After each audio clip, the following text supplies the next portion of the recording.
श्री राघवेंद्र स्वामी संपूर्ण जीवन, दर्शन, भक्ति, चमत्कार, मंत्रालयम एवं अमर विरासत। श्री राघवेंद्र स्वामी, जिन्हें श्रद्धापूर्वक श्री राघवेंद्र तीर्थ, गुरु रायरू, रायरू स्वामी और श्री राघवेंद्र यति के नाम से भी जाना जाता है, दक्षिण भारत की वैदिक, माध्व और द्वैत वेदांत परंपरा के महान संतों में से एक है। उनका जीवन ज्ञान, गुरु भक्ति, वैराग्य, शास्त्र अध्ययन, भगवान श्रीहरि की भक्ति, समाज सेवा और करुणा का अद्भुत संगम है। परंपरागत रूप से उनका जीवन काल लगभग 1595 से 1671 ईस्वी माना जाता है। वे केवल एक सन्यासी या मठाधीश नहीं थे, बल्कि वेद वेदांत के प्रकांड विद्वान, दार्शनिक, संस्कृत साहित्यकार, धर्मोपदेशक, योगी, शिक्षक और करुणामूर्ति के रूप में प्रसिद्ध हुए। उनका संपूर्ण जीवन एक साधारण गृहस्थ विद्वान वेंकटनाथ से महान सन्यासी श्री राघवेंद्र तीर्थ बनने की आध्यात्मिक यात्रा है। इस यात्रा का अंतिम और सबसे महत्वपूर्ण अध्याय है मांचल, जिसे आज मंत्रालयम कहा जाता है, जहां उनकी जीव समाधि और मूल वृंदावन स्थित है। आज भी लाखों भक्तों की श्रद्धा है कि श्री राघवेंद्र स्वामी अपने वृंदावन से भक्तों पर कृपा करते हैं और उनका मार्गदर्शन करते हैं। इसी कारण मंत्रालयम केवल एक मंदिर या समाधि स्थल नहीं, बल्कि गुरु भक्ति की एक जीवंत परंपरा का प्रमुख केंद्र बन चुका है। जन्म, कुल और प्रारंभिक जीवन। श्री राघवेंद्र स्वामी का जन्म लगभग 1595 ईस्वी में तमिलनाडु के भुवनगिरी क्षेत्र, चिदंबरम के निकट एक विद्वान और धर्मनिष्ठ परिवार में हुआ माना जाता है। उनके पिता का नाम तिम्मन्न भट्ट और माता का नाम गोपी कांबा बताया जाता है। उनका बाल्य नाम वेंकटनाथ था। उनका परिवार वैदिक अध्ययन, मीमांसा, न्याय, व्याकरण, वेदांत और संगीत की परंपरा से जुड़ा हुआ था। इसी कारण बचपन से ही वेंकटनाथ को धार्मिक और शास्त्रीय वातावरण प्राप्त हुआ। बहुत छोटी आयु से ही उनमें असाधारण बुद्धिमत्ता दिखाई देने लगी थी। वे वेद, उपनिषद, व्याकरण, तर्कशास्त्र, मीमांसा, पुराण, रामायण, महाभारत और भगवद गीता जैसे विषयों का गहन अध्ययन करने लगे। उनकी स्मरण शक्ति अत्यंत विलक्षण थी। वे कठिन से कठिन शास्त्रीय विषयों को समझने और समझाने में सक्षम थे, लेकिन उनकी विशेषता केवल विद्वत्ता नहीं थी। वे अत्यंत विनम्र, दयालु, धार्मिक और अनुशासित भी थे। गृहस्थ जीवन और संघर्ष। शिक्षा पूर्ण करने के बाद वेंकटनाथ का विवाह सरस्वती बाई से हुआ। उनका एक पुत्र भी हुआ, जिसका नाम परंपरा में लक्ष्मी नारायण मिलता है। एक महान विद्वान होने के बावजूद उनका गृहस्थ जीवन अत्यंत साधारण और आर्थिक कठिनाइयों से भरा हुआ था। कई बार परिवार को भोजन तक के लिए संघर्ष करना पड़ता था, लेकिन आर्थिक कठिनाइयों ने उनके धर्म और अध्ययन को प्रभावित नहीं किया। वे अतिथि सेवा, गुरु सेवा, शास्त्र अध्ययन और भगवान की भक्ति में निरंतर लगे रहे। उनके जीवन का ये चरण ये दिखाता है कि महान संत बनने से पहले उन्होंने सामान्य मनुष्य की तरह संघर्ष, जिम्मेदारी और पारिवारिक जीवन का अनुभव किया था। गुरु सुधींद्र तीर्थ से भेंट। वेंकटनाथ की विद्वत्ता धीरे धीरे दूर दूर तक प्रसिद्ध होने लगी। इसी दौरान उनका संबंध श्री सुधींद्र तीर्थ से हुआ, जो माध्व परंपरा के महान आचार्य और मठाधीश थे। सुधींद्र तीर्थ उनकी प्रतिभा से अत्यंत प्रभावित हुए। वेंकटनाथ ने उनके सान्निध्य में रहकर द्वैत वेदांत, न्याय, मीमांसा, वेद, उपनिषद और माध्व दर्शन का गहन अध्ययन किया। उन्होंने केवल पुस्तकीय ज्ञान प्राप्त नहीं किया, बल्कि गुरु सेवा, अनुशासन, साधना और वैराग्य को भी अपने जीवन में उतारा। यहीं से उनके जीवन की दिशा धीरे धीरे गृहस्थ जीवन से सन्यास और व्यापक धर्म सेवा की ओर बढ़ने लगी। सन्यास और श्री राघवेंद्र तीर्थ का जन्म। समय बीतने के साथ गुरु सुधींद्र तीर्थ ने अनुभव किया कि वेंकटनाथ में असाधारण आध्यात्मिक क्षमता है और वे माधव परंपरा को आगे बढ़ाने के योग्य हैं। उन्होंने वेंकटनाथ को संन्यास ग्रहण करने की इच्छा बताई। गृहस्थ जीवन और परिवार की जिम्मेदारियों के कारण वेंकटनाथ के लिए ये निर्णय अत्यंत कठिन था, लेकिन अंततः उन्होंने इसे भगवान की इच्छा मानकर स्वीकार किया। संन्यास ग्रहण करने के बाद उन्हें श्री राघवेंद्र तीर्थ नाम प्रदान किया गया। यहीं से उनके जीवन का दूसरा महान अध्याय आरंभ हुआ। अब उनका जीवन व्यक्तिगत सुख, संपत्ति और परिवार तक सीमित नहीं रहा। उन्होंने अपना संपूर्ण जीवन भगवान श्रीहरि, गुरु परंपरा, वेद वेदांत, धर्म शिक्षा और लोक कल्याण को समर्पित कर दिया। सरस्वती बाई की करुण कथा। श्री राघवेंद्र स्वामी के संन्यास से जुड़ी परंपरागत कथाओं में उनकी पत्नी सरस्वती बाई की कथा अत्यंत मार्मिक है। कहा जाता है कि जब वेंकटनाथ ने संन्यास ग्रहण किया तब सरस्वती बाई समय पर वहां नहीं पहुंच सकी। बाद में उन्हें जब इस घटना का समाचार मिला तो वे अत्यंत दुखी हुई। परंपरा के अनुसार उनका देहांत हुआ और बाद में उनकी सूक्ष्म उपस्थिति श्री राघवेंद्र स्वामी के सामने प्रकट हुई। स्वामी जी ने पवित्र जल द्वारा उन्हें आध्यात्मिक गति प्रदान की। ये कथा ऐतिहासिक विवरण की अपेक्षा भक्त परंपरा में अधिक महत्वपूर्ण है और राघवेंद्र स्वामी की करुणा तथा आध्यात्मिक शक्ति का प्रतीक मानी जाती है। द्वैत वेदांत। श्री राघवेंद्र स्वामी का दर्शन। श्री राघवेंद्र स्वामी माधवाचार्य द्वारा प्रतिपादित द्वैत वेदांत के महान व्याख्याकार थे। उनके दर्शन के अनुसार भगवान श्रीहरि अर्थात भगवान विष्णु सर्वोच्च और स्वतंत्र परम सत्ता है। जीव और भगवान एक नहीं है। जीव भगवान पर निर्भर है और भगवान स्वतंत्र है। उनकी शिक्षाओं में संसार को मिथ्या नहीं माना जाता। ये वास्तविक है और भगवान की व्यवस्था के अंतर्गत अस्तित्व रखता है। उनके दर्शन के प्रमुख सिद्धांत है: भगवान सर्वोच्च है, जीव और परमात्मा सदा भिन्न है, संसार वास्तविक है, जीवों की अपनी स्वतंत्र पहचान है, मोक्ष भगवान की कृपा, भक्ति, ज्ञान और शास्त्रानुसार जीवन से प्राप्त होता है। गुरु और शास्त्र आध्यात्मिक उन्नति के लिए अत्यंत महत्वपूर्ण है। पंचभेद का सिद्धांत। माधव दर्शन के अनुसार वास्तविकता को समझने के लिए पंचभेद अत्यंत महत्वपूर्ण है। ये 5 भेद है: ईश्वर और जीव का भेद, ईश्वर और जगत का भेद, एक जीव और दूसरे जीव का भेद, जीव और जगत का भेद, एक वस्तु और दूसरी वस्तु का भेद। श्री राघवेंद्र स्वामी ने इस दर्शन को केवल सैद्धांतिक रूप में नहीं रखा, बल्कि तर्क, शास्त्र और व्याख्या के माध्यम से इसे व्यवस्थित किया। उनका उद्देश्य था कि मनुष्य भगवान को सर्वोच्च मानते हुए अपने जीवन में भक्ति, ज्ञान, विनम्रता और धर्म का पालन करे। शास्त्रार्थ और महान विद्वत्ता। संन्यास के बाद श्री राघवेंद्र स्वामी ने भारत के विभिन्न क्षेत्रों में भ्रमण किया और धार्मिक तथा दार्शनिक विषयों पर विद्वानों के साथ संवाद किया। उन्होंने वेद, उपनिषद, भगवद गीता, ब्रह्मसूत्र और माधवाचार्य की रचनाओं पर गहन अध्ययन और व्याख्या की। उनकी तर्क शक्ति और शास्त्र ज्ञान के कारण वे अपने समय के महान दार्शनिकों में गिने गए।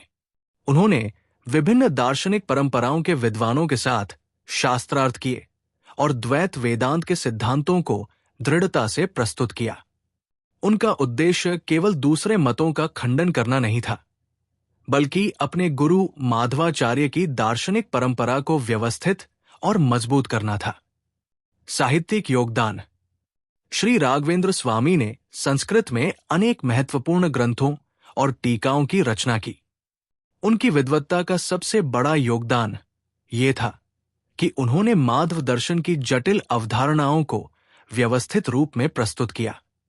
उनसे संबंधित प्रमुख रचनाओं में भावदीप, तंत्र दीपिका, गीता विवृति, न्यायमुक्तावली पर टीका, तत्वमंजरी, चंद्रिका प्रकाश, भाष्य दीपिका और प्रमेय दीपिका आदि का उल्लेख किया जाता है। उनकी रचनाओं में वेदांत, न्याय, मीमांसा और माधव दर्शन के गहन सिद्धांतों की व्याख्या मिलती है। इस साहित्य के कारण श्री राघवेंद्र स्वामी केवल संत ही नहीं बल्कि एक महत्वपूर्ण दार्शनिक आचार्य के रूप में भी प्रतिष्ठित हुए। ज्ञान, भक्ति और सेवा। श्री राघवेंद्र स्वामी के जीवन में ज्ञान और भक्ति का सुंदर संतुलन दिखाई देता है। उनके अनुसार केवल विद्वान होना पर्याप्त नहीं है। ज्ञान यदि अहंकार उत्पन्न करता है तो वो आध्यात्मिक प्रगति में बाधा बन सकता है। इसी प्रकार केवल भावुक भक्ति भी पर्याप्त नहीं है यदि उसके साथ धर्म, सदाचार और शास्त्रीय समझ न हो। इसलिए उन्होंने ज्ञान प्लस भक्ति प्लस गुरु सेवा प्लस सदाचार प्लस लोक सेवा को आध्यात्मिक जीवन का आधार माना। वे विद्यार्थियों को शिक्षा देते, निर्धनों की सहायता करते, भूखों को भोजन कराते और धार्मिक संस्थाओं के विकास में योगदान देते थे। चमत्कारों की परंपरा। श्री राघवेंद्र स्वामी के जीवन से अनेक चमत्कारिक कथाएं जुड़ी हुई हैं। भक्त परंपरा में उनके द्वारा रोगियों को राहत देने, निर्धनों की सहायता करने, संकटग्रस्त लोगों की रक्षा करने, सूखे और अकाल से लोगों को बचाने तथा असंभव प्रतीत होने वाली परिस्थितियों में सहायता करने की अनेक कथाएं मिलती हैं। कुछ कथाओं में मृत बालक के पुनर्जीवन, बंजर भूमि के उपजाऊ होने और भक्तों की मनोकामनाएं पूर्ण होने का वर्णन मिलता है। इन घटनाओं को ऐतिहासिक रूप से प्रमाणित घटनाओं की तरह प्रस्तुत करने के बजाय राघवेंद्र भक्त परंपरा और लोक विश्वास के रूप में समझना उचित है। इन कथाओं का मूल संदेश ये है कि भक्त अपने गुरु में करुणा, संरक्षण और ईश्वर कृपा का अनुभव करते थे। मंत्रालयम की ओर अंतिम तपोभूमि। श्री राघवेंद्र स्वामी के जीवन का सबसे महत्वपूर्ण अंतिम अध्याय है मांचल, जिसे आज मंत्रालयम कहा जाता है। मंत्रालयम वर्तमान आंध्र प्रदेश राज्य के कुर्नूल क्षेत्र में पवित्र तुंगभद्रा नदी के दक्षिणी तट के निकट स्थित है।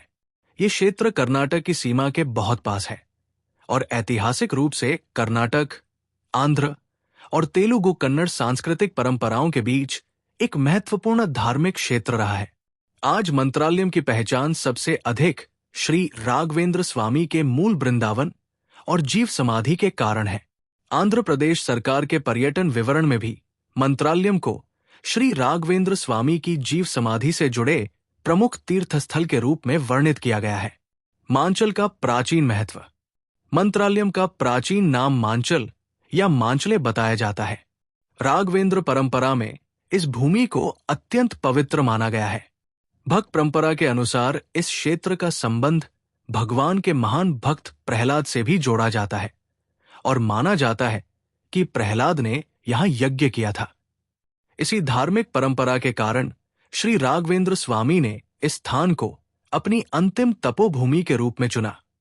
हालांकि प्रहलाद से जुड़े इन प्रसंगों को मुख्यतः धार्मिक परंपरा के रूप में समझना चाहिए, क्योंकि इनके ऐतिहासिक प्रमाण सीमित है। तुंगभद्रा नदी मंत्रालयम की आध्यात्मिक धारा। मंत्रालयम का एक विशेष आकर्षण है तुंगभद्रा नदी। मूल वृंदावन और धार्मिक क्षेत्र तुंगभद्रा के निकट स्थित है।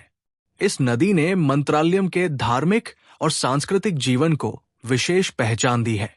भक्तों के लिए तुंगभद्रा केवल जलधारा नहीं बल्कि एक पवित्र तीर्थधारा है। मंत्रालयम आने वाले श्रद्धालु नदी के दर्शन करते हैं, पूजा अर्चना करते हैं और फिर श्री राघवेंद्र स्वामी के वृंदावन में दर्शन के लिए जाते हैं। भौगोलिक रूप से भी मंत्रालयम का स्थान विशेष है, क्योंकि ये आंध्र प्रदेश और कर्नाटक की सांस्कृतिक सीमा के निकट है। इसलिए यहाँ तेलुगु और कन्नड़ दोनों भाषाई तथा धार्मिक परंपराओं का प्रभाव स्पष्ट दिखाई देता है। मंत्रालयम और श्री राघवेंद्र स्वामी का सीधा संबंध। मंत्रालयम केवल वो स्थान नहीं है जहां श्री राघवेंद्र स्वामी ने अपने जीवन का अंतिम समय बिताया। ये उनके जीवन की आध्यात्मिक यात्रा का अंतिम पड़ाव और उनकी मृत्यु के बाद उनकी परंपरा का सबसे बड़ा केंद्र बन गया।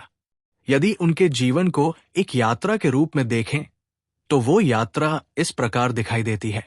वेंकटनाथ गृहस्थ जीवन, गुरु सुधींद्र तीर्थ की सेवा, संन्यास, श्री राघवेंद्र तीर्थ द्वैत वेदांत का प्रचार, शास्त्र रचना, लोक सेवा, मांचल जीवंत वृंदावन।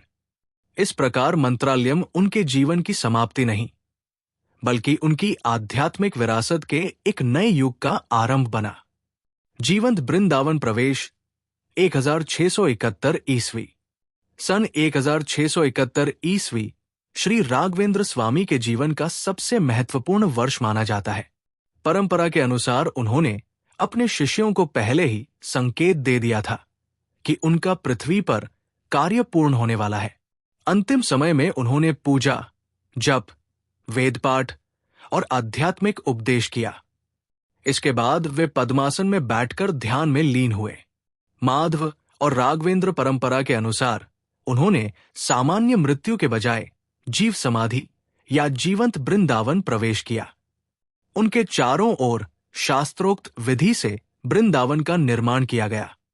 यही स्थान आज मंत्रालयम का मूल वृंदावन है। भक्तों का विश्वास है कि श्री राघवेंद्र स्वामी आज भी इस वृंदावन में आध्यात्मिक रूप से उपस्थित है।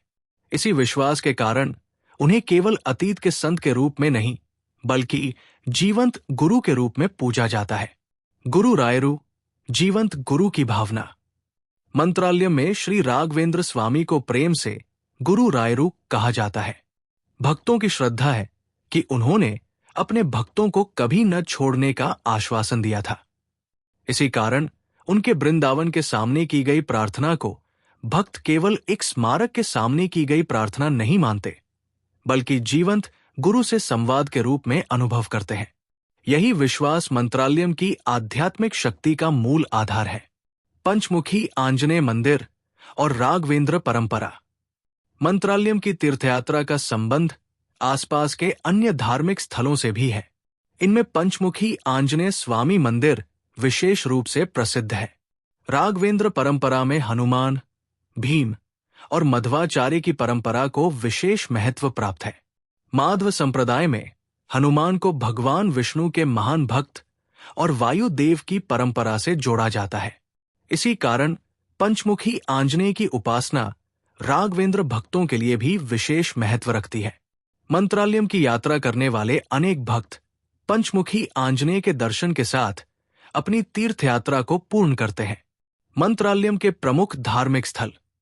आज मंत्रालयम में प्रमुख रूप से श्री राघवेंद्र स्वामी मूल वृंदावन, श्री राघवेंद्र स्वामी मठ, पंचमुखी आंजनेय स्वामी मंदिर, श्री वेंकटेश्वर स्वामी मंदिर और तुंगभद्रा नदी का पवित्र तट धार्मिक दृष्टि से महत्वपूर्ण है। इसके अलावा यहां मठ, धर्मशालाएं, संस्कृत शिक्षा केंद्र और विभिन्न धार्मिक संस्थाएं भी स्थित है। इस प्रकार मंत्रालयम केवल दर्शन का स्थान नहीं, बल्कि दर्शन, साधना, शिक्षा, सेवा और गुरु भक्ति का केंद्र बन चुका है। मंत्रालयम कैसे पहुंचा जाता है? मंत्रालयम दक्षिण भारत के प्रमुख तीर्थ मार्गों से जुड़ा हुआ है। निकटतम महत्वपूर्ण रेलवे संपर्क मंत्रालयम रोड रेलवे स्टेशन है, जो मंदिर क्षेत्र से लगभग 16 किलोमीटर दूर स्थित है। रेलवे स्टेशन से बस और अन्य स्थानीय परिवहन द्वारा मंत्रालयम पहुंचा जा सकता है। कुर्नूल से मंत्रालयम सड़क मार्ग द्वारा लगभग 90 किलोमीटर की दूरी पर बताया जाता है। मंत्रालयम का आधिकारिक पिन कोड 518345 है। ये स्थान कर्नाटक सीमा के निकट होने के कारण कर्नाटक के विभिन्न शहरों से भी बड़ी संख्या में श्रद्धालुओं को आकर्षित करता है। आराधना महोत्सव। श्री राघवेंद्र स्वामी की स्मृति में प्रत्येक वर्ष आराधना महोत्सव अत्यंत श्रद्धा और भव्यता के साथ मनाया जाता है। इस अवसर पर भारत के विभिन्न राज्यों से हजारों भक्त मंत्रालयम पहुंचते हैं। वेदपाठ, पूजा, धार्मिक अनुष्ठान, भजन, प्रवचन, रथोत्सव और अन्नदान जैसे कार्यक्रम आयोजित होते हैं। आराधना केवल किसी संत की पुण्यतिथि नहीं है। भक्तों के लिए ये गुरु के प्रति कृतज्ञता, श्रद्धा और समर्पण व्यक्त करने का अवसर है। मंत्रालयम जीवित तीर्थ। समय के साथ मंत्रालयम भारत के सबसे प्रसिद्ध गुरु भक्ति तीर्थ स्थलों में से एक बन गया। हर दिन देश के विभिन्न भागों से भक्त यहां आते हैं। कर्नाटक, आंध्र प्रदेश, तेलंगाना, तमिलनाडु, महाराष्ट्र और भारत के अन्य राज्यों के साथ साथ विदेशों में बसे भक्त भी मंत्रालयम को अपनी आध्यात्मिक यात्रा का महत्वपूर्ण केंद्र मानते हैं। यहां आने वाला भक्त केवल एक मंदिर में दर्शन करने नहीं आता, वो अपने गुरु से संबंध अनुभव करने आता है। वो अपने जीवन की कठिनाइयों, आशाओं और प्रार्थनाओं को गुरु के चरणों में समर्पित करता है, और यही भावना मंत्रालयम को एक जीवंत गुरुतीर्थ बनाती है। श्री राघवेंद्र स्वामी की प्रमुख शिक्षाएं। श्री राघवेंद्र स्वामी की शिक्षाओं का सार सरल शब्दों में इस प्रकार समझा जा सकता है। भगवान श्रीहरि सर्वोच्च है। गुरु का सम्मान और सेवा आध्यात्मिक जीवन का आधार है।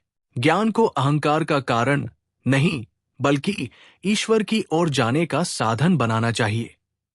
भक्ति के साथ शास्त्र और सदाचार आवश्यक है। सेवा मनुष्य के जीवन को पवित्र बनाती है।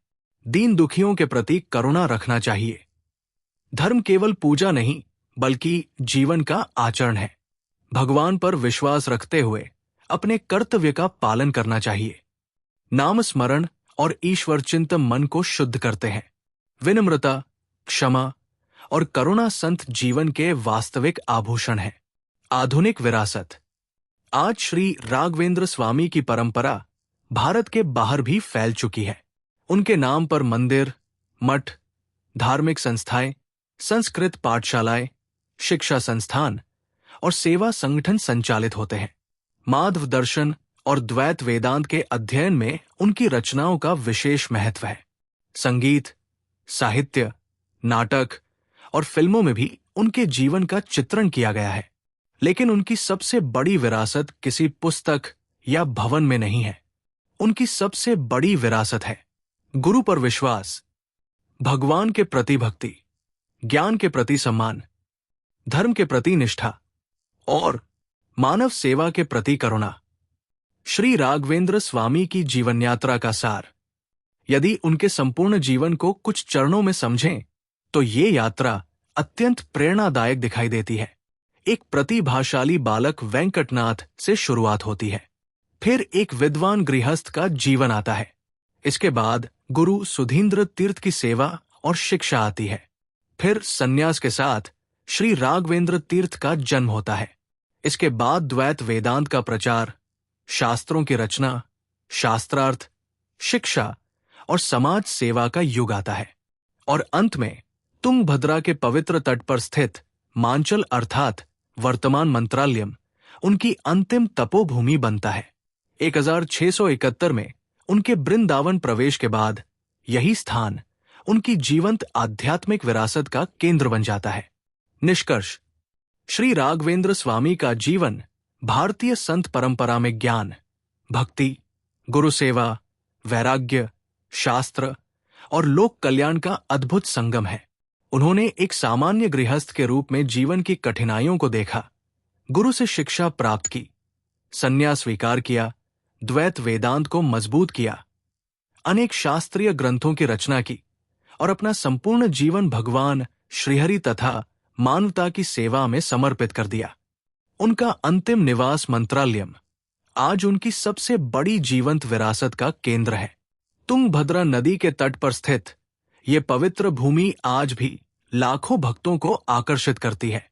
यहाँ स्थित उनका मूल वृंदावन भक्तों के लिए केवल समाधि नहीं, बल्कि गुरु की जीवंत उपस्थिति का प्रतीक है। पंचमुखी आंजनेय की भक्ति, तुंगभद्रा का पवित्र तट, माधव दर्शन की परंपरा, वेदपाठ, सेवा, अन्नदान और आराधना, इन सभी ने मंत्रालयम को एक विशाल आध्यात्मिक केंद्र बना दिया है। श्री राघवेंद्र स्वामी का जीवन हमें ये संदेश देता है कि ज्ञान विनम्रता के साथ हो, भक्ति विश्वास के साथ हो, धर्म सदाचार के साथ हो और शक्ति सेवा के लिए हो। उनकी पूरी जीवन यात्रा हमें ये सिखाती है कि सच्चा संत वही है जो स्वयं ज्ञान प्राप्त करके उसे समाज के कल्याण में लगाता है। और मंत्रालयम की पवित्र भूमि आज भी इसी संदेश को जीवित रखती है। गुरु पर विश्वास रखो, भगवान पर श्रद्धा रखो, धर्म के मार्ग पर चलो और सेवा को जीवन का आधार बनाओ। इसी कारण श्री राघवेंद्र स्वामी आज भी केवल इतिहास के एक महान संत नहीं, बल्कि लाखों भक्तों के लिए जीवंत गुरु, आशा के स्रोत और भक्ति के प्रकाश स्तंभ है। अगर आपको यह वीडियो पसंद आया हो तो कृपया वीडियो को लाइक करें, हमारे चैनल को सब्सक्राइब करें और बेल आइकन अवश्य दबाएं ताकि हमारी हर नई और ज्ञानवर्धक वीडियो की जानकारी आपको सबसे पहले मिल सके। हमारा उद्देश्य सरल और उपयोगी ज्ञान को अधिक से अधिक लोगों तक पहुंचाकर अगली पीढ़ी तक ज्ञान का हस्तांतरण करना है। यदि आपको यह वीडियो उपयोगी लगा हो तो इसे अपने मित्रों, परिवार और सहकर्मियों के साथ अवश्य साझा करें। आपका एक लाइक, एक सब्सक्राइब और एक शेयर हमारे इस ज्ञान अभियान को आगे बढ़ाने में अमूल्य योगदान देता है। धन्यवाद।